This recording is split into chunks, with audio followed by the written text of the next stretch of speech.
Sun lesson the power of consistency. The sun rise every day without fail. It teaches us that regular effort brings success. यानी हमें सन से सीखना चाहिए. क्या सीखना चाहिए? देखो, the sun rise every day without fail. वो प्रतिदिन उगता है, रुकता नहीं है. It teaches us that regular effort bring success. मतलब वो जब नियमित रूप से आप सन के तरह कंटिन्यू अगर आप काम करते हैं तो ऑटोमेटिक आपको सफलता आके यानी सफलता अचीव होके रहेगा. तो ये क्या था आपके लिए, समझिए. टिप्स फॉर डेयर, एक हिम्मत बनाए रखने के लिए. टिप्स फॉर माइंड कंट्रोल, अपने माइंड को कंट्रोल करने के लिए. और टिप्स फॉर क्या, पैसेंसिलिटी, अपने पैसेंसिलिटी को बनाए रखने के लिए. ये एक एडवाइस था, इसलिए ध्यान रखिएगा. सन लेसन, हमें सन से सीखना चाहिए. क्या, the sun rises every day without fail.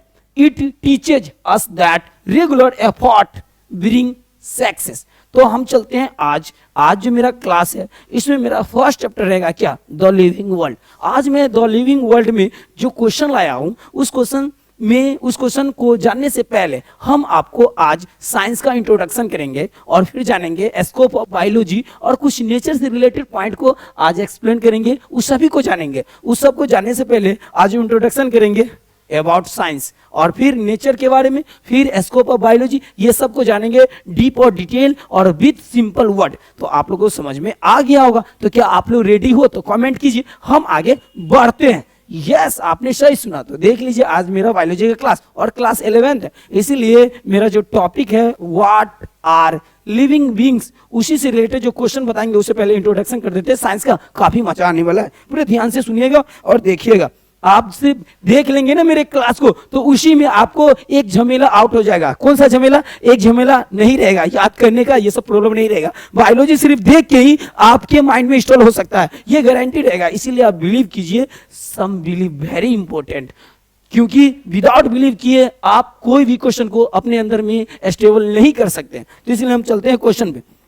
तो सबसे पहले हम साइंस से रिलेटेड आपको बताते हैं. 1 मिनट साइंस का इंट्रोडक्शन कर देते हैं. आप साइंस अगर जानते होंगे या नहीं भी जानते होंगे फिर भी मैं इंट्रोडक्शन अभी करेंगे तो उसमें आप देखिएगा. क्या देखिए, तो साइंस का इंट्रोडक्शन करता हूं. इंट्रोडक्शन आज देखते हैं साइंस का. सबसे पहले क्या लेते हैं, साइंस.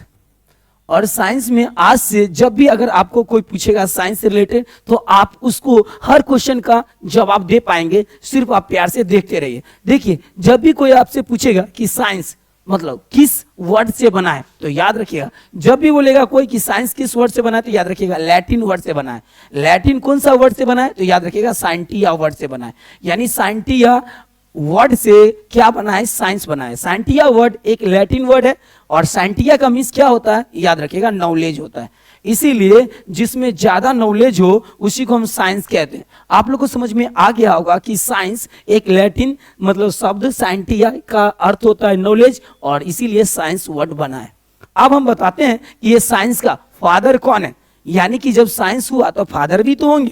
तो ऑटोमेटिक ध्यान रखिएगा, साइंस के फादर अरिस्टोटल को बोला जाता है. आप बोलेंगे कि अरिस्टोटल को साइंस का फादर, टोटल को साइंस का फादर क्यों कहा जाता है. देखिए, एक चीज आपको समझ में यहाँ समझना बहुत इंपॉर्टेंट रहेगा. अरिस्टोटल को साइंस का फादर इसलिए कहा जाता है क्योंकि अरिस्टोटल उस समय में यानी साइंस के ऊपर बात किए थे जिस समय में इनसे पहले कोई भी ऐसे लोग नहीं थे जो बात किए होंगे. इसीलिए साइंस का फादर अरिस्टोटल को कहा जाता है. तो फादर ऑफ साइंस जब भी बोला जाएगा तो अरिस्टोटल आएंगे, क्योंकि अरिस्टोटल जी का जो बर्थ था ना वो था का 384 BCE में.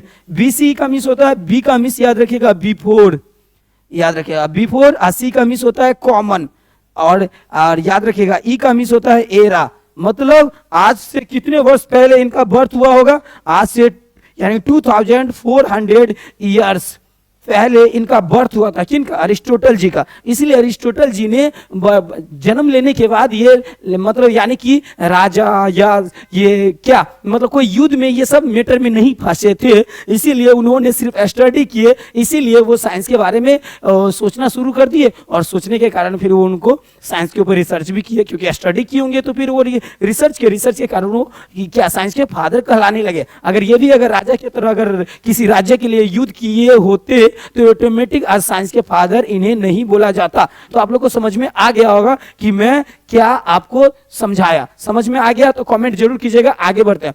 अरिस्टोटल जी का तो बर्थ तो आप देख लिया। आप पूछेंगे कि अरिस्टोटल जी का डेथ कब हुआ, तो याद रखिएगा उनका डेथ हुआ था कितना? 322 BCE में। याद रखिएगा 22 BCE में इनका डेथ हुआ था। तो अरिस्टोटल जो थे ना, इनका टीचर का नाम अगर पूछेंगे कि अरिस्टोटल जी का टीचर का नाम कौन है, तो याद रखिएगा प्लेटो नाम है। प्लेटो, यानी प्लेटो थे अरिस्टोटल के टीचर थे। प्लेटो के डेथ होने के बाद, टीचर के डेथ होने के बाद, उस स्कूल के जो संचालक के रूप में कंट्रोल मैनेजमेंट का काम अरिस्टोटल ही करते थे, उसमें टीचिंग भी करते थे।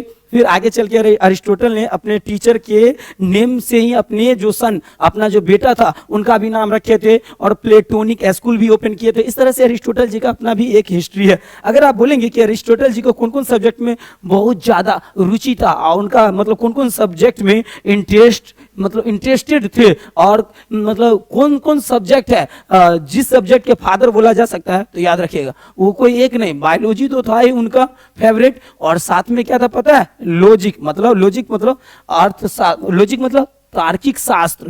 तो याद रखिएगा लॉजिक भी है, लॉजिक में साइंस में भी उनका बहुत बड़ा रोल है। पॉलिटिक्स जो वर्ड सुनते हैं ना, वो अरिस्टोटल के द्वारा ही दिया हुआ है, तो पॉलिटिक्स में भी इनका बहुत बड़ा योगदान है। फिर आगे क्या है? याद रखिएगा इथिक्स भी है, इथिक्स में भी इनका बहुत ज्यादा योगदान है। और फिर आगे क्या है? तो इथिक्स के बाद फिलोसफी में भी इनका बहुत ज्यादा योगदान है। फिलोसफी याद रखिएगा, फिलोसफी में भी इनका बहुत ज्यादा योगदान है। फिलोसफी याद रखिएगा, एक मिनट, फिलोसफी का वर्ड याद रखिएगा ऐसे होता है फिलोसफी, ठीक है?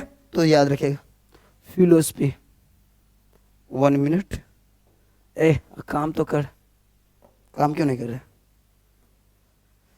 काम क्यों नहीं कर रहा है प्लीज? हाँ काम किया, काम करो काम करो। तो जब भी फिलोसफी में भी इनका बहुत बड़ा रोल रहा था। किनका रोल रहा था? तो याद रखिएगा किनका? यानी कि अरिस्टोटल जी का। यहां तक आप लोग प्यार से अगर देख लेंगे तो आपका माइंड में एक और क्वेश्चन आ सकता है, या आपसे कोई अगर पूछे कि ये देखिए इतने सब्जेक्ट में इनका बहुत बड़ा रोल रहा है, बायोलॉजी, लॉजिक, पॉलिटिक्स, इथिक्स और फिलोसफी। अगर आप बोलेंगे कि इनका बर्थ किस कंट्री में हुआ था, तो याद रखिएगा कंट्री के जब भी अगर बात किया जाएगा तो इनका जो कंट्री था ना वो ग्रीस था। याद रखिएगा ग्रीस कंट्री में इनका जन्म हुआ था, बर्थ हुआ था ग्रीस कंट्री में। यानी ये एक यूनानी दार्शनिक थे, फिलोसफर थे, यूनानी फिलोसफर यानी ग्रीक फिलोसफर थे। अगर हम बात करें कि किस शहर में इनका बर्थ हुआ ये सब, तो ये सब के लिए थोड़ा स्पेस हमें चाहिए। तो जब भी अगर बात किया जाएगा कि अरिस्टोटल जी का जो है कहाँ हुआ था, क्या किस शहर में हुआ था, टॉन की बात किया जाए किस शहर में किस जगह पे हुआ था बर्थ, तो याद रखेगा बर्थ जो हुआ था होता था स्टारगीरा। और फिर स्टारगीरा कहाँ पे था? मैसिडोनिया में, मैसिडोनिया याद रखेगा, मैसिडोनिया यानी कि मैसिडोनिया जो एक स्थान है मतलब टाउन होगा, वहीं पे इनका बर्थ हुआ था। मतलब वहीं इनके फैमिली रहते थे, तो वहीं बर्थ हुआ। यानी कि ये सब यूनान यानी कि ग्रीस कंट्री में इनका बर्थ हुआ था। तो याद रखेगा ये ई लिखा हुआ है, मैसिडोनिया, तो हो गया यहाँ पे इनका बर्थ हुआ था। आगे हम चलेंगे तो फिर हम जानेंगे। अगर आप बोलेंगे अरिस्टोटल जी के बारे में कि अरिस्टोटल जी ने ये साइंस के बारे में, तो याद रखिएगा साइंस में अरिस्टोटल जी ने 2 सब्जेक्ट ऐसे, देखिए 2 सब्जेक्ट ऐसे, जैसे बायोलॉजी हुआ तो बायोलॉजी में ये जितने भी जीव थे उस सभी जीवों को 2 पार्टों में डाल दिए, 2 किंगडम में डाल दिए। एक किंगडम का नाम वनस्पति डाले, वनस्पति, और सेकेंड का नाम डाल दिए क्या? जंतु। तो जंतु विज्ञान मतलब वनस्पति मतलब बोटनी, इसका मतलब जूलॉजी। याद रखिएगा जूलॉजी हो गया, जूलॉजी। वनस्पति का हो गया बोटनी, तो बोटनी ध्यान रखिएगा, ठीक है बोटनी। अब हम इसको इरेज करके समझाएंगे तो और मजा आएगा। आप लोग ऐसे नोट कर लीजिए, फिर हम एक्सप्लेन करेंगे तो बहुत समझ में आ जाएगा आसानी से। आप लोग ऐसे देख लीजिए एक बार प्यार से, आप लोग आराम से देखिए, आराम से इसका ले लीजिए, क्या नोट कर लीजिए या स्क्रीनशॉट ले लीजिए। आगे हम बढ़ते हैं और फिर समझाते हैं। तो चले आगे बढ़ते हैं, आगे बढ़ेंगे और फिर वहां पे समझाते हैं, रुक जाइए। अब आपको बताता हूं इससे आगे की प्रोसेस के बारे में। देखिए अब आपने देखा साइंस में साइंस के फादर। अब यहाँ पे हम आपको बताना चाहेंगे कि मान लीजिए साइंस के फादर में तो अरिस्टोटल जी थे, तो बताइए मॉडर्न मॉडर्न मॉडर्न साइंस के फादर कौन है?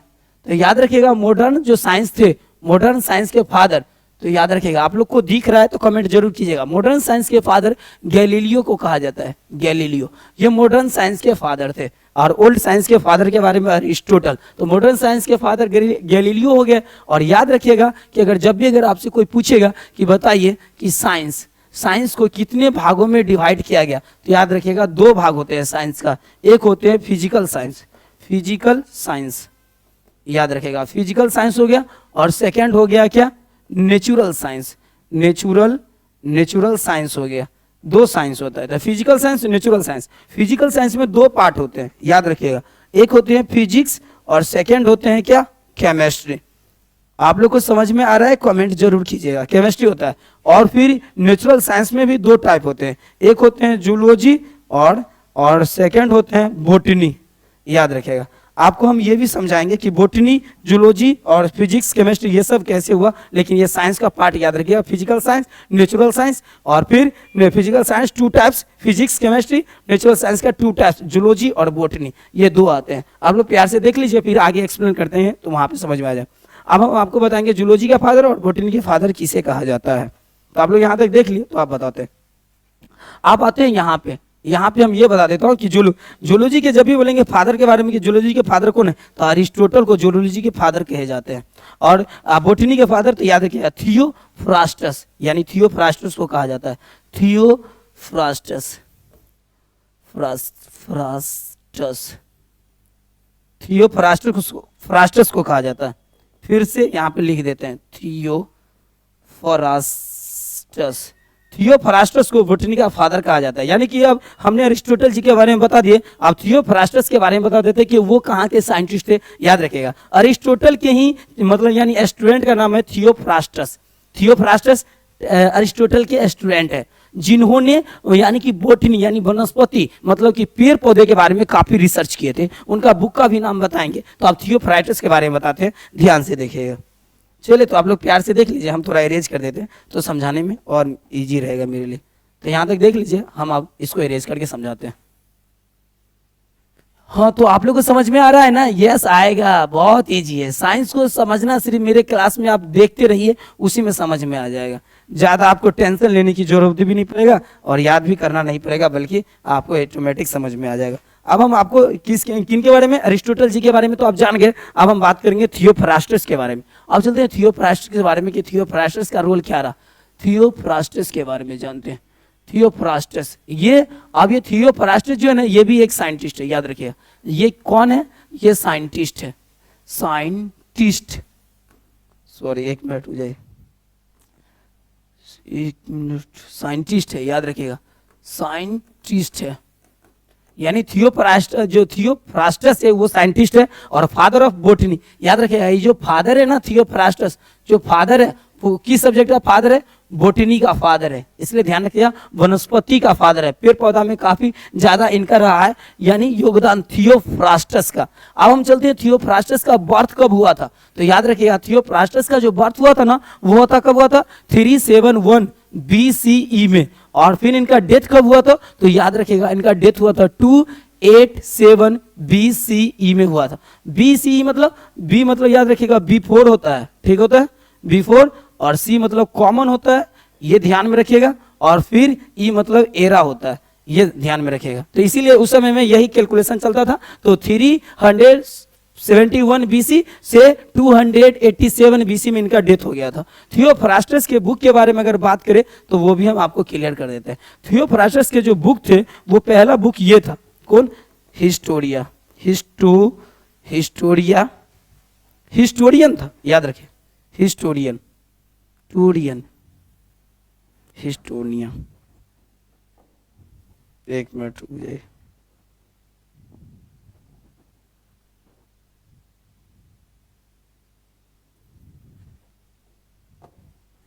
हिस्टोनिया बुक था। हिस्टोनिया क्या था? प्लांटेरम, प्लांटेरम बुक था।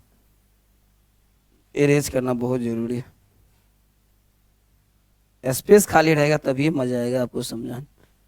आप लोग प्यार से समझ रहे हैं ना? यस, समझना है, पेशेंस रखना है, सब इसमें अभी क्लियर करेंगे। देखिए एस्टेरम, यानी कि इनका जो बुक था वो ये था, याद रखिएगा क्या था, हिस्टोनिया, हिस्टोनिया प्लांटेरम, प्लांटेरम ये बुक था, हिस्टोनिया प्लांटेरम बुक था। और सेकंड था डी क्यूयूसिस, क्यूयूसिस प्लांटेरम, प्लांटेरम ये बुक था। सेकंड बुक का ये नाम था डी कॉसिस, कॉसिस प्लांटेरम और हिस्टोनिया प्लांटेनम। हिस्टोनिया बोलिएगा नहीं तो हिस्टोरिया, हिस्टोरिया बुक के बारे में याद रखेगा। हिस्टोनिया, हिस्टोरिया शायद हिस्टोनिया होगा या हिस्टोरिया होगा, तो हिस्टोरिया प्लांटेरम बुक होगा। इस बुक में अगर बोलेंगे तो 500 प्लांट के बारे में बात किए थे, 500 प्लांट्स, पेड़ पौधा के बारे में बात कर दिए थे। किस समय में बात कर दिए थे? तो उस समय बात करते थे 287 ईयर्स, मतलब उस समय, उस ईयर में ये मतलब अपने बुक में जो था हिस्टोनिया प्लांटेरम बुक था, उसमें 500 प्लांट्स के बारे में लिख के एक्सप्लेन करके गए थे। सोचिए कितना मतलब योगदान अपना दिए थियोफ्रास्टस। इसलिए थियोफ्रास्टस जी के बारे में जरूर कमेंट कीजिएगा, आप लोग कितना उनके बारे में जानते थे। हम आगे बढ़ते हैं और फिर समझाएंगे कि आगे। अब यहाँ जान गए, अब हम चलेंगे कहाँ पे? तो अब हम आपको बायोलॉजी वर्ड के बारे में बताएंगे और फिर बायोलॉजी वर्ड कैसे बना ये सब के बारे में बताते हैं। तो यहाँ इंट्रोडक्शन आपको साइंस के किए, साइंस कितने टाइप के हो गए ये हो गया। अब हम बायोलॉजी के बारे में बताते हैं। तो बायोलॉजी के बारे में चलते, तो ये ध्यान रखिएगा, तो इरेज करना पड़ेगा, प्यार से नोट कर लीजिए, फिर इरेज हम करते हैं। आप लोग नोट कर लिए होंगे तो इरेज करता हूं, ठीक है? और प्यार से आइए और फास्ट में चलते हैं वहां पे, याद रखिएगा। हो गया? अब यहाँ पे जब भी अगर आप बात आएगा कि बायोलॉजी शब्द का, तो याद रखिएगा बायोलॉजी जो शब्द है ना, ये बायोलॉजी वर्ड, इसका हिंदी होता है जीव, जीव विज्ञान होता है, ध्यान रखिएगा, जीव विज्ञान। जब भी अगर कोई पूछेंगे कि जीव विज्ञान किसे कहते थे, याद रखिएगा विज्ञान, विज्ञान का वह शाखा जिसके अंतर्गत क्या होता है, जीवों का स्टडी होता है, उसे क्या कहते हैं? जीव विज्ञान कहते हैं, मतलब बायोलॉजी कहते हैं। ये बात ध्यान में रखिएगा। तो विज्ञान का वह शाखा जिसके अंतर्गत जीवों का अध्ययन होता है, उसे ही हम क्या कहते हैं? यानी जीव विज्ञान, बायोलॉजी कहते हैं। आगे बढ़ते हैं और समझाते हैं कि बायोलॉजी शब्द का मतलब, ये बायोलॉजी शब्द क्यों पड़ा, कहाँ से आया। जब भी अगर कोई आपसे पूछेगा बायोलॉजी शब्द कौन से शब्द से मिलके बने, तो याद रखिएगा ये 2 शब्द से मिलके बने हैं, 2 वर्ड से मिलके बने। दोनों वर्ड थे ग्रीक वर्ड थे। कौन वर्ड थे? ग्रीक वर्ड थे। वो दोनों वर्ड ग्रीक कौन थे? तो याद रखिएगा बायोस थे और प्लस लोगोस थे, याद रखिएगा एल है, लोगोस थे। बायोस का होता है मतलब जीव, जीव पदार्थ। लोगोस का अर्थ होता है स्टडी होता है, याद रखिएगा। अगर आपको यहाँ समझ में आ रहा तो यहाँ पे समझा देते हैं। बायोलॉजी शब्द ये 2 ग्रीक वर्ड से बने थे, याद रखिएगा। ये दोनों ग्रीक वर्ड कौन थे? याद रखिएगा, एक था बायोस और प्लस में लोगोस था, याद रखिएगा। बायोस का अर्थ होता है जीव पदार्थ, जीव पदार्थ हो गया। और फिर ये लोगोस का अर्थ होता है स्टडी करना। जब जीवों का जिस शाखा में स्टडी, ब्रांच में स्टडी किया जाता है, उसे ही हम बायोलॉजी कहते हैं।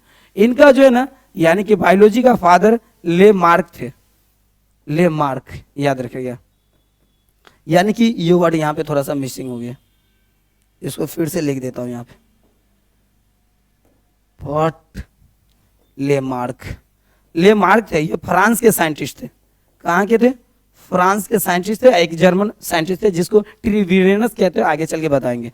ये कब हुआ था बायोलॉजी का, ये शब्द का आविष्कार, याद रखिएगा 1802 ईस्वी में हुआ था, 1802 में, यानी कि 1802 ईस्वी में बायोलॉजी शब्द बना था। 2 ग्रीक वर्ड से बना था, ले मार्क बनाए थे 1802 ईस्वी में। आप लोग को यहाँ तक समझ में आ गया होगा। तो हम आगे बढ़ते हैं, फिर आगे समझाएंगे कि आगे क्या है, और फिर देखते हैं। इंट्रोडक्शन ये हो गया, बायोलॉजी से रिलेट हो गया, विज्ञान किसे कहते हैं वो जान गए, और ये कितने शब्दों से बने ये जान। ये ग्रीक वर्ड से बने, और science scientia word Latin word से बना, ये बात माइंड में रखिएगा। फिर आगे बढ़ते हैं जूलॉजी, और इसके बारे में जानते हैं।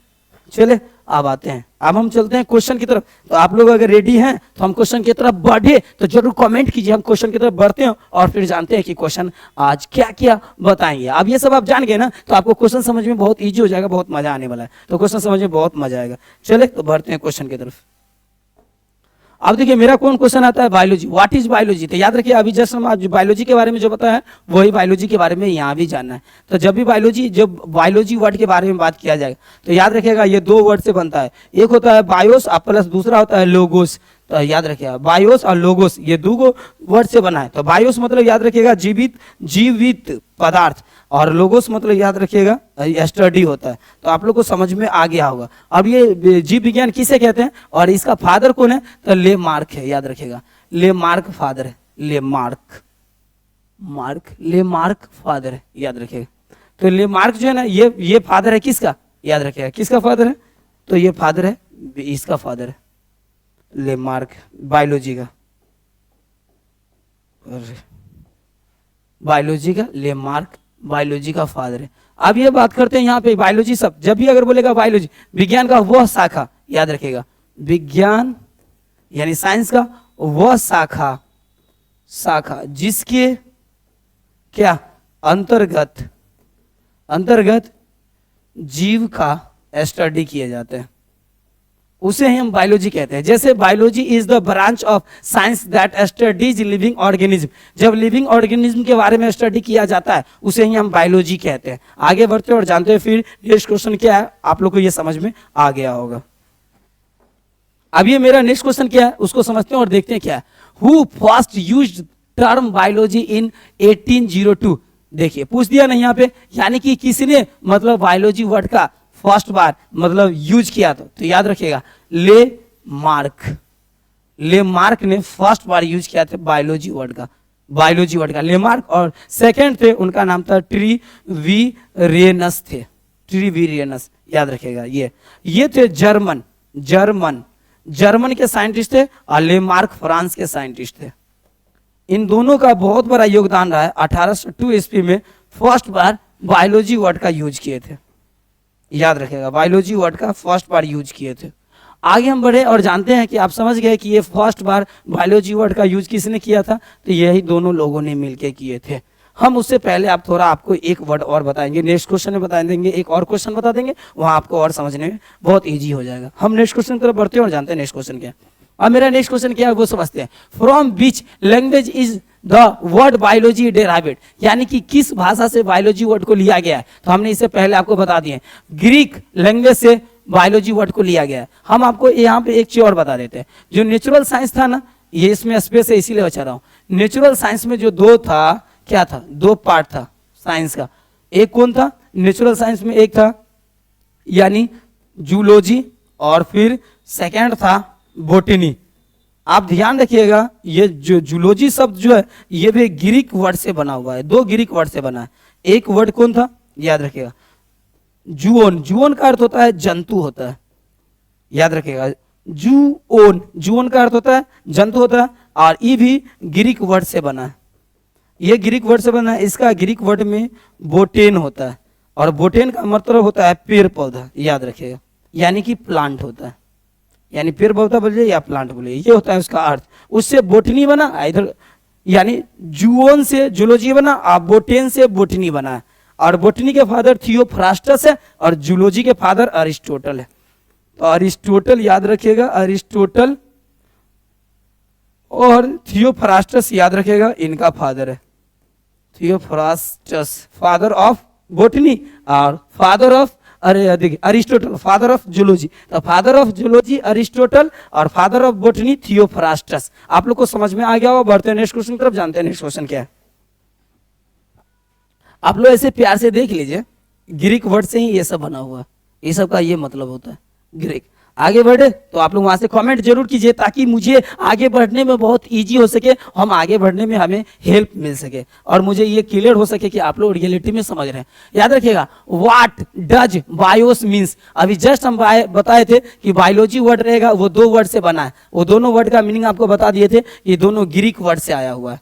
तो याद रखिएगा ग्रीक वर्ड से जो आया हुआ है तो कौन आए हुए हैं, तो याद रखिएगा बायोस याद रखिएगा, बायोस और प्लस लोगोस। तो जब भी बायोस और लोगोस आएगा वर्ड तो याद रखिएगा ग्रीक वर्ड है, उसका मीनिंग होता है जीवन। जीवन बोलिए या जीवित पदार्थ बोलिए, ये दोनों में कोई डिफरेंट नहीं होता। तो आप लोग को ये भी क्वेश्चन समझ में आ गया होगा, बहुत इजी रहा होगा। नेक्स्ट क्वेश्चन की तरफ बढ़ते हैं और जानते हैं नेक्स्ट क्वेश्चन क्या है। अब देखिए यहाँ पे नेक्स्ट क्वेश्चन क्या है, व्हाट डज लोगोस। अब हम जानते हैं लोगोस का क्या होता है मीनिंग। आपको हम बताए थे कि जैसे बायोलॉजी का 2 वर्ड था ना, इससे पहले वाला जो क्वेश्चन था उसी का यहाँ पे बात हो रहा है। तो यानी कि क्या हो गया, बायोस हो गया और बायोस और प्लस यहाँ पे लोगोस हो गया। तो यानी कि बायोस का मतलब जान गए, तो लोगोस का मतलब स्टडी करना होता है। ये बात माइंड में रखिएगा, ये भी क्वेश्चन आपको समझ में आ गया। स्टडी मतलब होता है अध्ययन करना होता है, हिंदी में बोला जाता है, इंग्लिश में स्टडी बोला जाता है। आई होप कि आप लोग को समझ में आ गया होगा। नेक्स्ट क्वेश्चन की तरफ बढ़ते हैं, जानते हैं नेक्स्ट क्वेश्चन क्या है। अब ये देखिए नेक्स्ट क्वेश्चन क्या है, into how many main branches is biology divide. यानी कि बायोलॉजी के कितने ब्रांच में डिवाइड किया गया। तो याद रखिएगा 2 भाग में बायोलॉजी को डिवाइड किया गया। 2 भाग कौन कौन है, तो याद रखिएगा 2 भाग है, एक है जूलॉजी और सेकंड जो है वो है बोटनी है। तो ये बात को माइंड में सेट कर लीजिएगा कि बायोलॉजी को 2 भागों में डिवाइड किया गया, जूलॉजी और बोटनी। जूलॉजी के जो फादर है अरिस्टोटल और बोटनी के जो फादर है थियोफ्रास्टस। तो अब नेक्स्ट क्वेश्चन की तरफ बढ़ते हैं और जानते हैं नेक्स्ट क्वेश्चन क्या है मेरा। तो आप लोग प्यार से देख लीजिए, नेक्स्ट क्वेश्चन की तरफ बढ़ता हूं।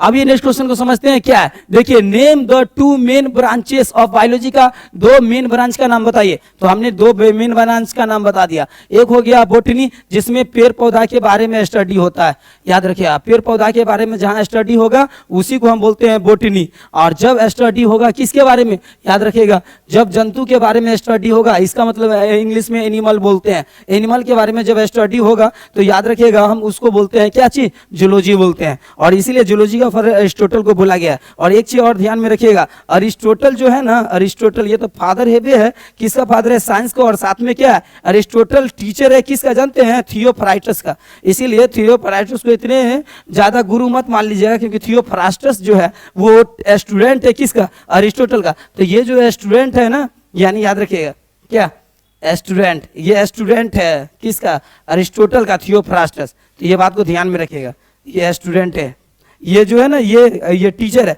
और ये स्टूडेंट है। तो इसीलिए याद ध्यान रखिएगा, टीचर को बता दिए। आप लोग को समझ में आ गया होगा। बढ़ते हैं नेक्स्ट क्वेश्चन को, जानते हैं नेक्स्ट क्वेश्चन क्या है। अब नेक्स्ट क्वेश्चन क्या है मेरा, व्हाट इज बोटनी। बोटनी के बारे में जानते हैं। बोटनी क्या है, स्टडी ऑफ प्लांट। बोटनी क्या है, बोटनी में दूसरा कुछ का रिसर्च नहीं होता, ओनली फॉर प्लांट के बारे में स्टडी होता है। याद रखिएगा ये बात को। बोटनी में किसका स्टडी होता है, प्लांट का स्टडी होता है कि कौन प्लांट किस क्वालिटी में है और किस कैटेगरी में उसको रखना है, उसमें क्या उसमें जेनेटिक क्या है, क्या जेनेटिक नहीं है, ये सबको डिफरेंटलिटी को जानने और उसको स्टडी करने का काम हम क्या करते हैं, बोटनी में। और ये जानते हैं कि क्या वो फोटोसिंथेसिस के द्वारा, हम बोटनी में ये भी जान पाते हैं कि जो पेड़ रखे हैं वो पेड़ सिंथेसिस के द्वारा क्या अपना भोजन कर रहा है, या वो ये किसी पे डिपेंड होके कर रहा है। ये सब चीज हम जान पाते हैं का ये बोटनी में जब स्टडी करते हैं तो जान। जब फोटोसिंथेसिस के द्वारा अगर भोजन करेगा और डिपेंड नहीं होके करेगा तो समझिए ये रहेगा प्लांट में, और डिपेंड होके करेगा तो फिर जूलॉजी में उसको भेज दिया जाएगा, क्योंकि जूलॉजी में जंतु का पार्ट का स्टडी होता है। आगे बढ़ते हैं नेक्स्ट क्वेश्चन तरफ, देखते हैं नेक्स्ट क्वेश्चन क्या। आप लोग को यहाँ तक समझ में आ गया होगा। अब ये नेक्स्ट क्वेश्चन क्या है उसको देखते हैं। What is zoology. आप समझते हैं जूलॉजी जब भी अगर बात किया जाएगा तो याद रखिएगा जो भी जंतु है उसके ऊपर में बात किया जाता है। जो भी जंतु यानी कि जो भी जंतु प्राणी है, यानी एनिमल से रिलेटेड जितने सब उस सब को स्टडी किया जाता है, किसमें, जूलॉजी में स्टडी किया जाता है। जूलॉजी वर्ड के बारे में जब भी बात किया जाएगा तो ग्रीक वर्ड जूलॉजी किस वर्ड से बना है, ग्रीक वर्ड जूओन से बना है। जूओन का अर्थ होता है जंतु, क्या होता है, जंतु होता है। ये बात ध्यान में रखिएगा। तो ग्रीक वर्ड से जूओन से जूलॉजी बना है, इसमें स्टडी होता है एनिमल को सिर्फ स्टडी कहता है, स्टडी ऑफ एनिमल्स का स्टडी होता है। नेक्स्ट क्वेश्चन की तरफ बढ़ते हैं और जानते हैं नेक्स्ट क्वेश्चन क्या है। अब ये नेक्स्ट क्वेश्चन मेरा क्या है समझते हैं। From which Greek word is botany derived, यानी कि बोटनी वर्ड किस ग्रीक वर्ड से निकला है, तो याद रखिएगा बोटेन से निकला है। बोटेन से यानी कि बोटनी वर्ड बना है। तो ग्रीक वर्ड जो था ना बोटेन, ग्रीक वर्ड से बोटनी वर्ड बना है। बोटेन का ग्रीक वर्ड में जो अर्थ होता है, मीनिंग, वो चीज ध्यान में रखिएगा। यानी कि जो अर्थ मीनिंग होगा क्या चीज जानते हैं, पेड़ मीनिंग होता है, पेड़ पौधा होता है उसका मीनिंग, याद रखिएगा। इसीलिए बोटेन वर्ड से बोटनी बना है। आई होप कि आप लोग को समझ में आ गया होगा। कमेंट बनाए रखिएगा। आगे हम बढ़ते हैं और ज्यादा से ज्यादा क्वेश्चन को जानते हैं। अब देखिए नेक्स्ट मेरा क्वेश्चन क्या है, व्हाट डज जूओन। याद रखिएगा ये जो है ना, ये जूलॉजी का ही छोटा ग्रीक वर्ड है जूओन, याद रखिएगा। जूलॉजी का ग्रीक वर्ड का नाम है जूओन। जूओन वर्ड का मीन्स होता है जंतु, और जंतु का मतलब एनिमल, और एनिमल जब हो गया तो उसमें आप सब हम लोग सब आ गए। और एनिमल में कौन आ जाता है? ह्यूमन, और ये सब जितना भी है टाइगर, ये सब भी आ जाता है एनिमल के अंदर। आगे आप समझ सकते हैं कि जो भी अपना फूड, यानी जो भी अपना फूड, या फूड समझिए या न्यूट्रिशन समझिए, अब ये न्यूट्रिशन का जो भी अगर प्राप्त करते हैं, ये सब ऑटोट्रॉफी न्यूट्रिशन तो कर ही नहीं सकते हैं। तो ऑटोट्रॉफी न्यूट्रिशन जब नहीं करेंगे तो ये सब हेट्रोट्रॉफी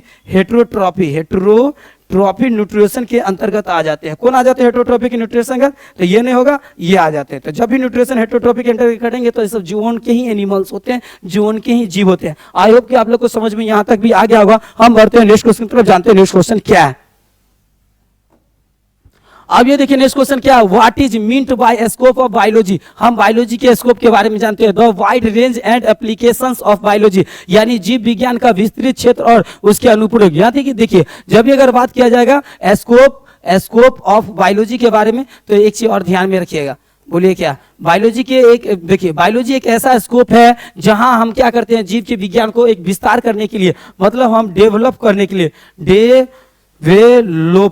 यानी डेवलपमेंट करने के लिए हमने स्कोप ऑफ बायोलॉजी का यूज करते हैं। तो जब भी अगर स्कोप ऑफ बायोलॉजी की बात किया जाएगा तो याद रखिएगा कि वो हमारा जो भी क्षेत्र है, जो क्या क्षेत्र है, साइंस का जो भी क्षेत्र है या बायोलॉजी का जो भी क्षेत्र है, उसको क्या करता है, वाइड करता है, विस्तार करता रहता है। और विस्तार करने के लिए स्कोप ऑफ बायोलॉजी का बहुत बड़ा रोल होता है। आई होप कि आप लोग को यहाँ समझ में आ गया होगा। ये क्वेश्चन बहुत ईजी है, जहाँ पे बोल रहा है कि स्कोप ऑफ बायोलॉजी का मीनिंग क्या होता है। तो मीनिंग ये होता है कि जीव विज्ञान का क्षेत्र को विस्तार करने के लिए क्या स्कोप ऑफ बायोलॉजी का बहुत बड़ा रोल होता है। आगे बढ़ते हैं नेक्स्ट क्वेश्चन की तरफ, देखते हैं नेक्स्ट क्वेश्चन क्या है।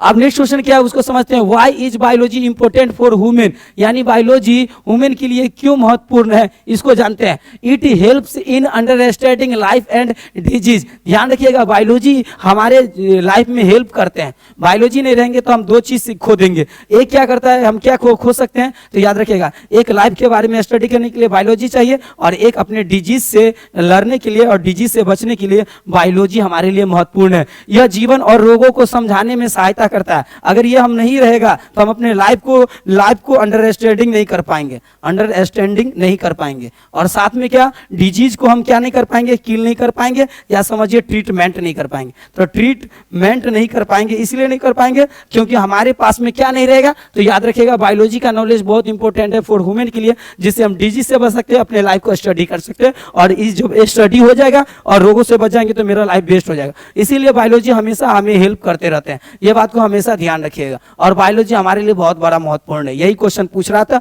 जब आप लोग को समझ में आ गया होगा कि ये मुझे हेल्प करते हैं, और ध्यान रखिए। नेक्स्ट क्वेश्चन की तरफ बढ़ते हैं, जानते हैं कि नेक्स्ट क्वेश्चन क्या है, और उसको समझते हैं इजीली वर्ड के साथ।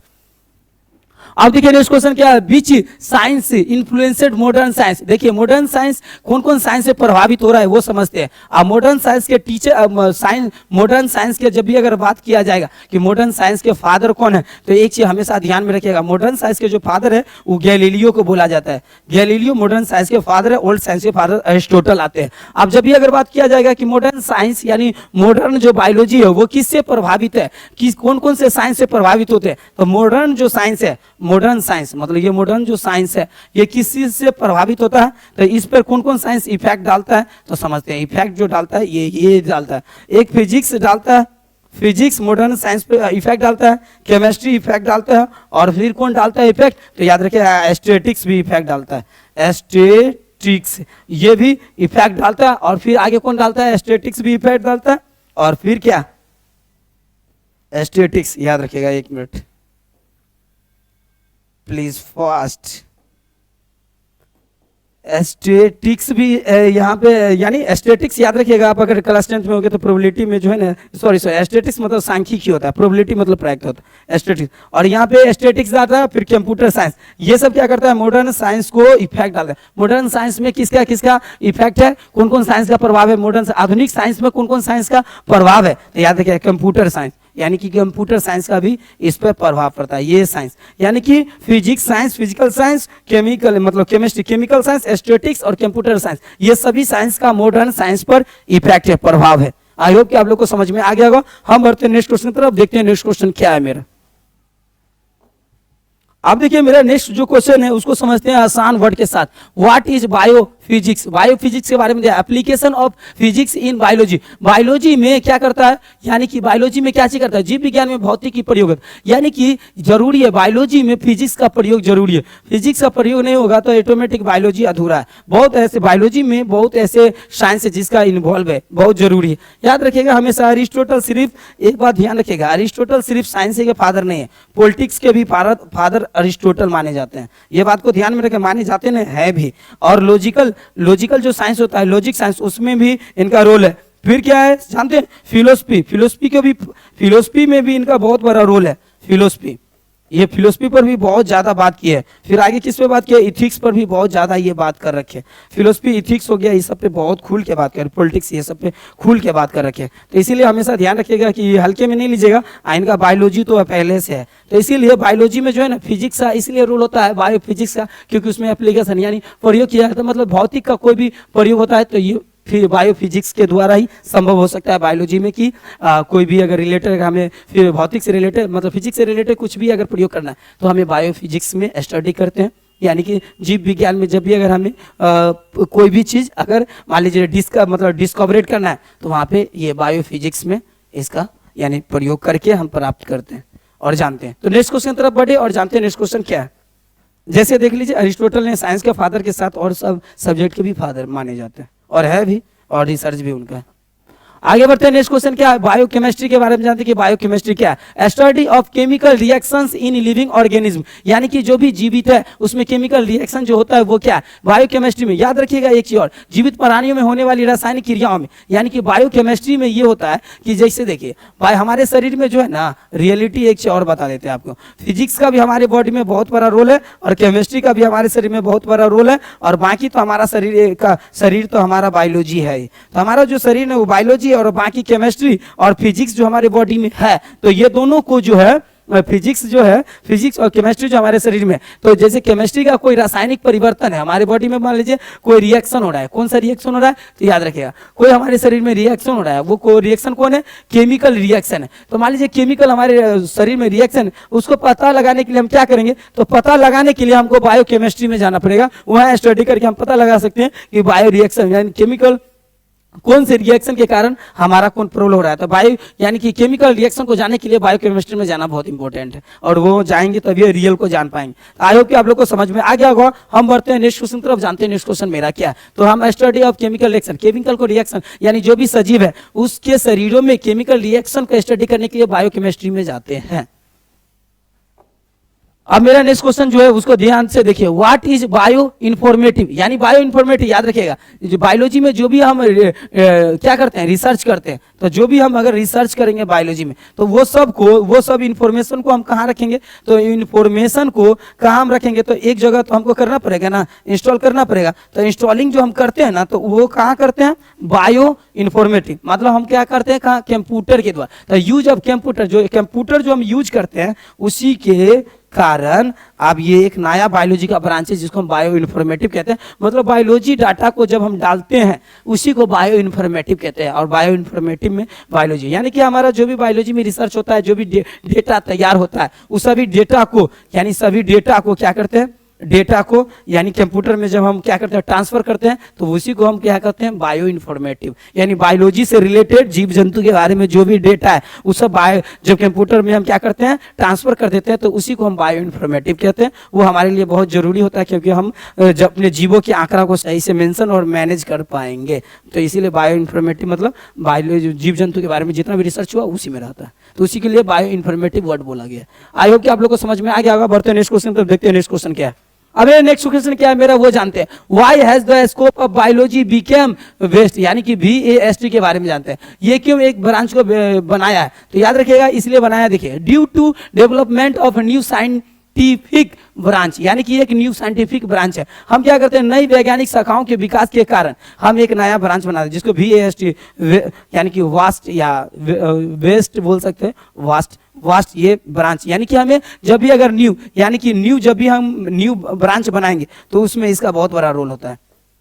तो न्यू ब्रांच बनाएंगे ना तो वहाँ पे यानी कि वेस्ट VAST का बहुत बड़ा रोल होता है, इसीलिए उसका बनाना जरूरी है। क्योंकि जब तक वैट आप जैसे टैली में पढ़ते होंगे वैट ये सब, वैट यानी कि वास्ट को बनाना जरूरी है क्योंकि न्यू ब्रांच बनाना है, इसलिए VAST को यूज करते हैं। बढ़ते हैं नेक्स्ट क्वेश्चन की तरफ और जानते हैं नेक्स्ट क्वेश्चन क्या है। क्योंकि जो भी साइंटिफिक न्यू ब्रांच बनाना होगा तो वहाँ पे इसका उपयोग होता है। तो due to development of new scientific branch, तो वहाँ पे क्यों बनाना जरूरी होता है स्कोप ऑफ बायोलॉजी में, तो इसलिए बनाना क्योंकि न्यू ब्रांच बनाना होता है, इसलिए ये VAST की जरूरत पड़ता है। बढ़ते हैं नेक्स्ट क्वेश्चन की तरफ, जानते हैं नेक्स्ट क्वेश्चन क्या है। अब ये नेक्स्ट क्वेश्चन क्या है, व्हाट इज मॉर्फोलॉजी। जब भी मॉर्फोलॉजी वर्ड के बारे में बात होगा तो याद रखिएगा ये हमारे बॉडी के आउटसाइड एरिया को क्या करता है, कॉपरेट करता है। आउटसाइड एरिया को क्या करता है, कॉपरेट करता है।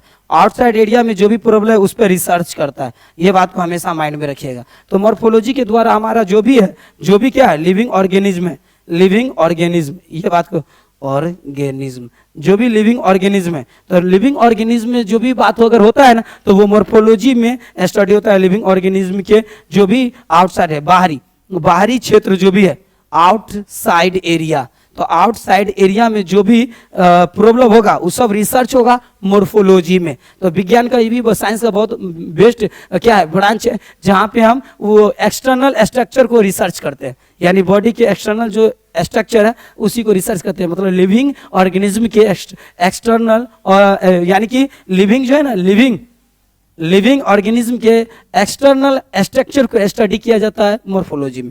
आई होप कि आप लोगों को समझ में आ गया होगा कि ये ऑर्गेनिज्म का, लिविंग ऑर्गेनिज्म का एक्सटर्नल स्ट्रक्चर का स्टडी होना मॉर्फोलॉजी। बढ़ते हैं नेक्स्ट क्वेश्चन की तरफ, जानते हैं नेक्स्ट क्वेश्चन मेरा क्या है। अब मेरा नेक्स्ट क्वेश्चन क्या है समझते हैं, व्हाट इज एनाटोमी। एनाटोमी के बात आएगा तो याद रखिएगा एनाटोमी में क्या हुआ, ये इंटरनल पार्ट के बारे में बात कर रहा है, यानी कि हमारा इंटरनल जो पार्ट है, इंटरनल पार्ट बॉडी का जो इंटरनल पार्ट होता है, किसका पार्ट होता है इंटरनल, तो लिविंग ऑर्गेनिज्म का। ऑर्गेनिज्म, लिविंग जो ऑर्गेनिज्म है उसका जो इंटरनल जो पार्ट है उसमें स्टडी होता है, उसमें क्या होता है, स्टडी होता है, इंटरनल पार्ट में स्टडी होगा, स्टडी होगा। तो वो स्टडी कहाँ होगा, तो ये एनाटोमी में होगा। तो जब ये एनाटोमी, तो स्टडी ऑफ इंटरनल स्ट्रक्चर, यानी कि जो भी लिविंग ऑर्गेनिज्म है उसके इंटरनल में जब स्टडी होता है वो एनाटोमी में होता है। तो इसीलिए एनाटोमी बोलेगा तो बोलिएगा क्या कि स्टडी ऑफ इंटरनल स्ट्रक्चर, हमारे लिविंग ऑर्गेनिज्म के इंटरनल स्ट्रक्चर पर जब स्टडी होता है तो उसको एनाटोमी कहते हैं। आई होप कि आप लोग को समझ में आ गया होगा। बढ़ते हैं नेक्स्ट क्वेश्चन की तरफ, जानते हैं नेक्स्ट क्वेश्चन क्या है। अब ये देखिए नेक्स्ट क्वेश्चन क्या है, उसको जानते हैं, व्हाट इज क्या फिजियोलॉजी। व्हाट इज फिजियोलॉजी के बारे में जानते हैं, स्टडी ऑफ बॉडी फंक्शन। हमारे बॉडी में जो भी फंक्शन होते हैं, हमारी बॉडी में जो भी फंक्शन होते हैं उसके ऊपर स्टडी जब किया जाता है, तो वो स्टडी जब किया जाता है तो ये फिजियोलॉजी में होता है, याद रखिएगा फिजियोलॉजी में स्टडी होता है। फिजियोलॉजी में हमारे बॉडी के जो भी फंक्शन है, फंक्शन के ऊपर जब ये स्टडी किया जाएगा तो वो फिजियोलॉजी में होगा। ये सब बॉडी के क्या है, ये इंटरनल जो भी फंक्शन होता है शरीर की क्रियाओं का, यानी शरीर में जो भी फंक्शन होता है उसके ऊपर में जब स्टडी होता है तो उसी को हम फिजियोलॉजी कहते हैं। आई होप कि आप लोग को समझ में बहुत इजीली आ गया होगा। हम बढ़ते हैं नेक्स्ट क्वेश्चन तरफ, जानते हैं नेक्स्ट क्वेश्चन मेरा क्या है। आप देखिए नेक्स्ट क्वेश्चन क्या है, व्हाट इज इकोलॉजी। इकोलॉजी क्या करता है, देखिए study of relationship between organism and environment. याद रखिएगा लिविंग, यानी कि लिविंग ऑर्गेनिज्म जो है, लिविंग ऑर्गेनिज्म, ये लिविंग ऑर्गेनिज्म एक चीज ध्यान रखिएगा आप लोग, लिविंग ऑर्गेनिज्म का जो है मतलब रिलेशन को मेंटेन करता है। क्या रिलेशन का मेंटेन करता है, तो याद रखिएगा ये रिलेशन क्या चीज का मेंटेन करेगा, इकोलॉजी, इन्वायरमेंट, यानी कि याद रखिएगा इन्वायरमेंट का क्या करता है, मेंटेन करता है। जैसे कोई भी जीव है तो लिविंग ऑर्गेनिज्म के इन्वायरमेंट को जो बैलेंस करता है, बैलेंस मतलब जो संतुलन बनाए रखता है वो इकोलॉजी में होता है। इकोलॉजी एक ऐसा क्या है, ब्रांच है जिसमें क्या होता है कि लिविंग ऑर्गेनिज्म के रिलेशन को एक इन्वायरमेंट के साथ मिलाए रखता है और उसको स्टडी जहां हम करते हैं वो रिलेशन को, उसी को इकोलॉजी कहते हैं। तो याद रखिएगा लिविंग ऑर्गेनिज्म इन्वायरमेंट के बीच में जो बैलेंस बनता है और उसका जो स्टडी होता है इकोलॉजी में स्टडी होता है। अब इकोलॉजी में ये स्टडी करते हैं कि लिविंग ऑर्गेनिज्म जो है वो किस इन्वायरमेंट में कंफर्टेबल रहेगा, किस इन्वायरमेंट में अनकंफर्टेबल रहेगा। इस सब को रिसर्च हम इकोलॉजी में जाके करते हैं। ये भी साइंस का बहुत अच्छा ब्रांच है जहां हम लिविंग ऑर्गेनिज्म के इन्वायरमेंट के प्रॉब्लम को सॉल्व कर लेते हैं आसानी से। आई होप कि आप लोग को समझ में आ गया होगा। बढ़ते हैं नेक्स्ट क्वेश्चन की तरफ। अब जो नेक्स्ट क्वेश्चन है उसको जानते हैं, व्हाट इज जेनेटिक। जेनेटिक क्या है ये याद रखिएगा। जेनेटिक जो है ना, जेनेटिक मतलब होता है हेरिडिटी। हेरिडिटी मतलब समझ लीजिएगा अनुवांशिक से रिलेटेड होता है, अनुवांशिक से रिलेटेड बात कर रहा है। यानी अनुवांशिक क्या होता है समझते हैं, यानी कि study of heredity and variation. मतलब वेरिएशन मतलब याद रखिएगा, यानी वेरिएशन, वेरिएशन मतलब विविधता। जब अनुवांशिक और विविधता के बीच में, विविधता अनुवांशिक और विविधता के बीच में जब क्या किया जाता है, बीच में स्टडी जब किया जाता है, उसी को हम जेनेटिक कहते हैं, जेनेटिक्स कहते हैं। याद रखिएगा जेनेटिक्स मतलब, जेनेटिक्स में क्या होता है कि हम किसी भी क्या करते हैं कि हेरिडिटी और वेरिएशन अनुवांशिकता और विविधता का अध्ययन किया जाता है। किसी भी जीव का जो अपना वो कौन सा जेनेटिक्स का है, कौन सा वेरिएशन का है, ये सब हम जान पाते हैं, तो वो सब सिर्फ पॉसिबल हो सकता है जेनेटिक में ही पॉसिबल हो सकता है। आई होप कि आप लोग को समझ में आ गया होगा। हम बढ़ते हैं नेक्स्ट क्वेश्चन में। इसमें हम जेनेटिक्स में किसी भी जीव का हेरिडिटी और वेरिएशन का स्टडी करते हैं। तो एकदम सिंपल रहा होगा, ऑटोमेटिक समझ में आ गया होगा। हम नेक्स्ट क्वेश्चन तरफ बढ़ते हैं और जानते हैं और सारा क्वेश्चन।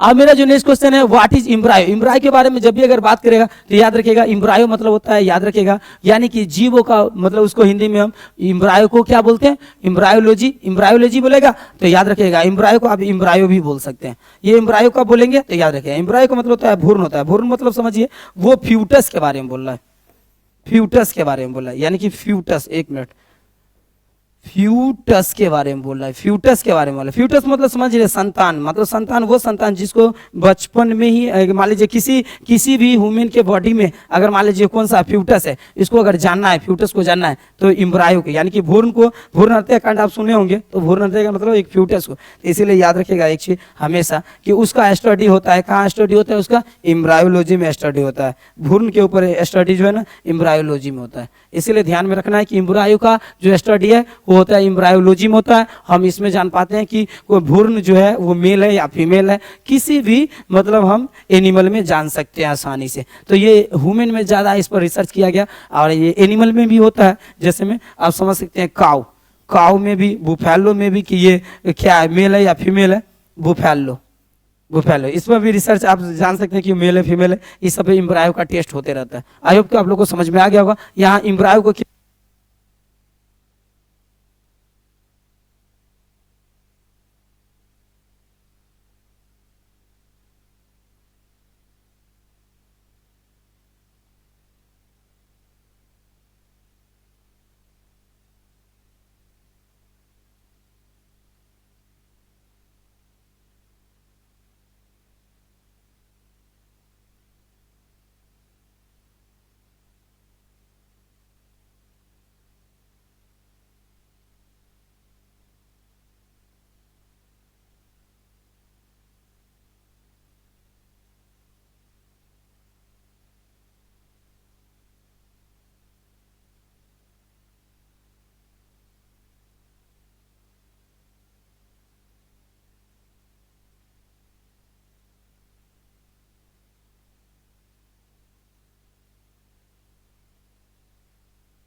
तो इसमें व्हाट इज प्लेंटोलॉजी के बारे में है। जब भी अगर बोला जाएगा प्लेंटोलॉजी तो एकदम सिंपल होता है, स्टडी फॉर फोसिल्स, यानी फोसिल्स मतलब जीवाश्म के बारे में स्टडी किया जाता है। तो जब भी अगर प्लेंटोलॉजी के बारे में बात अगर होगा तो सिंपल सी बात आता है कि इसमें सिर्फ हम जीवाश्म के बारे में बात करेंगे। किसके बारे में बात करेंगे?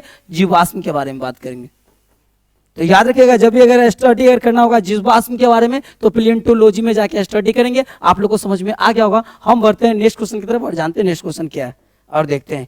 जीवाश्म यानी सिंपल सा वर्ड याद रखिएगा, यानी कि जीवाश्म, यानी जीवाश्म के बारे में जब भी अगर हम बात करेंगे तो याद रखिएगा किसके बारे में? प्लेंटोलॉजी में। एकदम सिंपल आता है, तो प्लेंटोलॉजी जब भी बोलेगा तो यहाँ पे ध्यान रखिएगा। हम नेक्स्ट क्वेश्चन तरफ बढ़े तो कमेंट कीजिए, नेक्स्ट क्वेश्चन की तरफ बढ़ते हैं और जानते हैं नेक्स्ट क्वेश्चन क्या है। अब ये जो मेरा नेक्स्ट क्वेश्चन ये है, व्हाट इज बायोटेक्नोलॉजी। बायोटेक्नोलॉजी मतलब समझ रहे हैं ना, ये बहुत इंपॉर्टेंट होता है। बायोटेक्नोलॉजी का होना बहुत जरूरी है, क्योंकि बायोटेक्नोलॉजी से हमको बहुत बड़ा फायदा होता है। क्या फायदा होता है? कुछ ऐसे बैक्टीरिया होते हैं, यानी बैक्टीरिया लीजिए या उसको बैक्टीरिया बोल दीजिए, बैक्टीरिया, या आप बोल सकते हैं मैक्रोबीज भी बोल सकते हैं।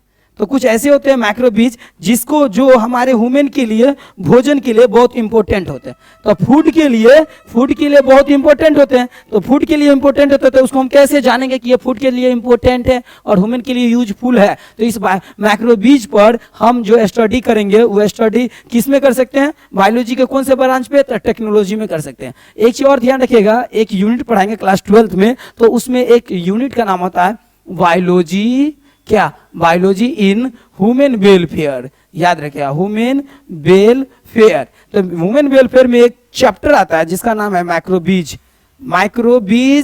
क्या? तो मैक्रोबीज इन ह्यूमन वेलफेयर, यानी कि मनुष्य के मतलब मानव कल्याण में, वेलफेयर मानव कल्याण में, यानी क्या मैक्रोबीज का क्या रोल है। तो मैक्रोबीज से एक नया प्रोडक्ट हम बना सकते हैं अपने लाइफ में यूजफुल करने के लिए। जैसे मैक्रोबीज के द्वारा, यानी कि मैक्रोबीज के द्वारा मेडिसिन भी तैयार होते हैं, और मेडिसिन तैयार करने के लिए बायोटेक्नोलॉजी में जाना बहुत इंपॉर्टेंट होता है। तो इसीलिए बायोटेक्नोलॉजी एक ऐसा ब्रांच है जहां पे हम मैक्रोबीज को अपने लाइफ में यूजफुल बना सकते हैं। यूजफुल, ये बात मतलब माइंड में रखिएगा, ये बहुत इंपॉर्टेंट पॉइंट है और ये पॉइंट आप ध्यान में रखिएगा। जब बोलेगा व्हाट इज बायोटेक्नोलॉजी, तो use of living organism for useful product, हमारे लाइफ के यूजफुल प्रोडक्ट बनाने के लिए बायोटेक्नोलॉजी का बहुत बड़ा रोल होता है। जो क्लास 12th में भी एक चैप्टर है मैक्रोबीज इन ह्यूमन वेलफेयर, उसमें एक्सप्लेन करेंगे कि कौन कौन से। जैसे में आप समझ सकते हैं मैक्रोबीज के द्वारा, जैसे में एक मशरूम हो गया, ये मशरूम एक ऐसा है जो क्या है, एक मैक्रोबीज है, लेकिन ये हमारे लिए यूजफुल है। जैसे में आप समझ सकते हैं, जैसे में दही को ले लीजिए, दही में जो मैक्रोबीज है, जो बैक्टीरिया है, लैक्टोजेन, यानी लैक्टोजेन दही में जो होते हैं बैक्टीरिया, उस बैक्टीरिया हमारे बॉडी के लिए क्या है, इंपॉर्टेंट है। लेकिन इंपॉर्टेंट को जानने के लिए बहुत जरूरी होते हैं बायोटेक्नोलॉजी में जाना। बायोटेक्नोलॉजी के द्वारा हम ये सबको रिसर्च कर पाते हैं, जान पाते हैं, और हमारा बहुत कुछ ऐसे है जो मेडिसिन से रिलेटेड भी हम बना पाएंगे। तो बायोटेक्नोलॉजी के द्वारा ही ये सब पॉसिबल हो पाता है। आई होप कि आप लोग को समझ में आ गया होगा। हम बढ़ते हैं नेक्स्ट क्वेश्चन तरफ और जानते हैं नेक्स्ट क्वेश्चन क्या है। तो बायोटेक्नोलॉजी समझे? यस, समझ गए होंगे, क्योंकि उसमें मेडिसिन का बहुत बड़ा रोल है। बायोटेक्नोलॉजी से माइक्रोबीज एक यूजफुल प्रोडक्ट बनाने में हेल्प होता है। जैसे में आप बायोटेक्नोलॉजी के द्वारा इंजेक्शन, टीकाकरण, ये सब बायोटेक्नोलॉजी के द्वारा ही पॉसिबल हो पाया है। ये बात हमेशा ध्यान रखिएगा। अब मेरा नेक्स्ट क्वेश्चन क्या है, व्हाई डू साइंटिस्ट क्या डिस्कवर न्यू ऑर्गेनिज्म, यानी कि साइंटिस्ट न्यू ऑर्गेनिज्म को क्यों डिस्कवरेट करना चाहता है। अंडरस्टैंड बायोडाइवर्सिटी, यानी कि बायोडाइवर्सिटी को समझने के लिए बायोडाइवर्सिटी को समझने के लिए बहुत जरूरी होता है क्या चीज, बायोडाइवर्सिटी को समझने के लिए किसका उपयोग होना बहुत इंपॉर्टेंट है। तो एक बात ध्यान रखिएगा, एक मिनट, बायोटेक्नोलॉजी के समझने के लिए और बायोटेक्नोलॉजी को समझने के लिए, बायोडाइवर्सिटी को समझने के लिए, डाइवर्सिटी को समझने के लिए एक न्यू ऑर्गेनिज्म का डिस्कवरेट होना बहुत इंपॉर्टेंट है। तो न्यू ऑर्गेनिज्म जो है ना, न्यू ऑर्गेनिज्म का डिस्कवरेट होना बहुत जरूरी है। जब न्यू ऑर्गेनिज्म का डिस्कवरेट होता है तो हम बायोटेक्नोलॉजी का आसानी से समझ पाएंगे। और डिस्कवरेट बहुत इंपॉर्टेंट है। तो डिस्कवरीज मतलब वही खोज होता रहता है, तो इसलिए न्यू ऑर्गेनिज्म का खोज बहुत इंपॉर्टेंट है समझने के लिए बायोडाइवर्सिटी को। आई होप कि आपको समझ में आ गया होगा। बढ़ते हैं नेक्स्ट क्वेश्चन, तो जानते हैं नेक्स्ट क्वेश्चन क्या है।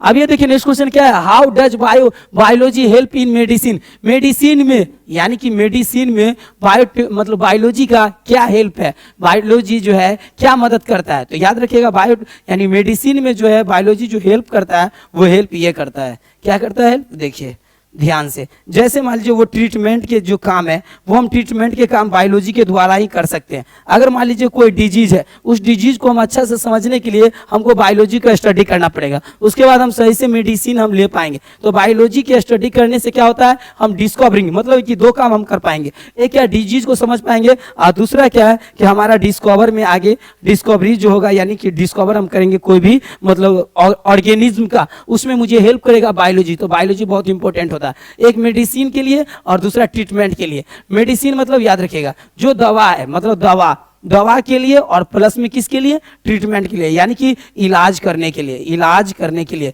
ये दो चीज के लिए बहुत इंपॉर्टेंट होता है बायोलॉजी को मेडिसिन में आना। तो मेडिसिन में बायोलॉजी नहीं रहेगा तो ये दोनों चीज नहीं आ पाएगा। तो ऑटोमेटिक है जो डिजीज है उसकी क्या हो जाएगा, संख्या बढ़ जाएगा और हमारे लिए क्या हो सकता है, हार्मफुल हो सकता है। इसीलिए आप ध्यान में रखिएगा कि मेडिसिन में बायोलॉजी का इस तरह का मदद होता है और ये बायोलॉजी इस तरह से मदद हमें करते हैं। तो इसीलिए बायोलॉजी का जो है हम जो मदद दे पाता है बायोलॉजी मेडिसिन में वो सब ये सब मदद दे पाता है, जिससे हम दवा को खोज कर पाते हैं, ट्रीटमेंट सही ढूंढ पाते हैं और फिर डिजीज को किल कर देते हैं, मतलब पूरी तरह से उसको हम क्या कर सकते हैं, यानी डिस्ट्रॉयड कर सकते हैं, यानी कि उसे हम पूरी तरह से ट्रीटमेंट के द्वारा खत्म कर सकते हैं। तो आई होप आप लोग को समझ में आ गया होगा। हम बढ़ते हैं नेक्स्ट क्वेश्चन की तरफ, जानते हैं नेक्स्ट क्वेश्चन मेरा क्या है। अब देखिए नेक्स्ट क्वेश्चन क्या है, why is curiosity important in biology. याद रखिएगा क्यूरियोसिटी का मीन्स क्या होता है ये समझते हैं। क्यूरियोसिटी बहुत इंपॉर्टेंट है। क्यूरियोसिटी का हिंदी होता है जिज्ञासु। क्या होते हैं, याद रखिएगा जिज्ञासु। एक मिनट हो गया। क्यूरियोसिटी का मीन्स हमेशा ध्यान रखिएगा क्या होगा, जिज्ञासु, यानी जिज्ञासा बोलिए या जिज्ञासु बोलिए। बिना क्यूरियोसिटी के आप किसी भी फील्ड में सही से वर्क नहीं कर पाएंगे। तो जरूरी है क्यूरियोसिटी का होना ताकि किसी भी फील्ड में आप बेस्ट वर्क कर पाएंगे। बेस्ट वर्क करने के लिए बहुत जरूरी होता है क्यूरियोसिटी का होना। इसीलिए बोल रहा है why is curiosity important in biology में क्यूरियोसिटी का क्या महत्व है। तो बायोलॉजी में क्या महत्व है, it lead to new discoveries, यानी कि हम क्यूरियोसिटी के द्वारा एक न्यू डिस्कवरेट कर सकते हैं। अगर नहीं क्यूरियोसिटी रहेगा तो ऑटोमेटिक हम बायोलॉजी के क्षेत्र में यानी बायोलॉजी के जो ये है बायोलॉजी के फील्ड में हम सही डिस्कवरेट नहीं कर पाएंगे, यानी कि न्यू ऑर्गेनिज्म का डिस्कवरेट करने में प्रॉब्लम आएगा। तो वहां पे हमें क्या क्यूरियोसिटी ही हेल्प करेगा और हम बायोलॉजी के फील्ड में एक नया डिस्कवरेट कर पाएंगे। तो नया डिस्कवरेट के लिए और क्या समझने के लिए क्यूरियोसिटी बहुत इंपॉर्टेंट है, लेकिन डिस्कवरेट के लिए क्यूरियोसिटी इंपॉर्टेंट है, समझने के लिए ना क्यूरियोसिटी डिस्कवरेट के लिए इंपॉर्टेंट होता है। क्यूरियोसिटी मतलब एक तरह से ऊर्जा होता है, ये समझिए। और कैसा ऊर्जा, एक जिज्ञासा मतलब उसके प्रति एक एक्टिव हो जाना, और साइंटिस्ट में ये सब पाया जाता है।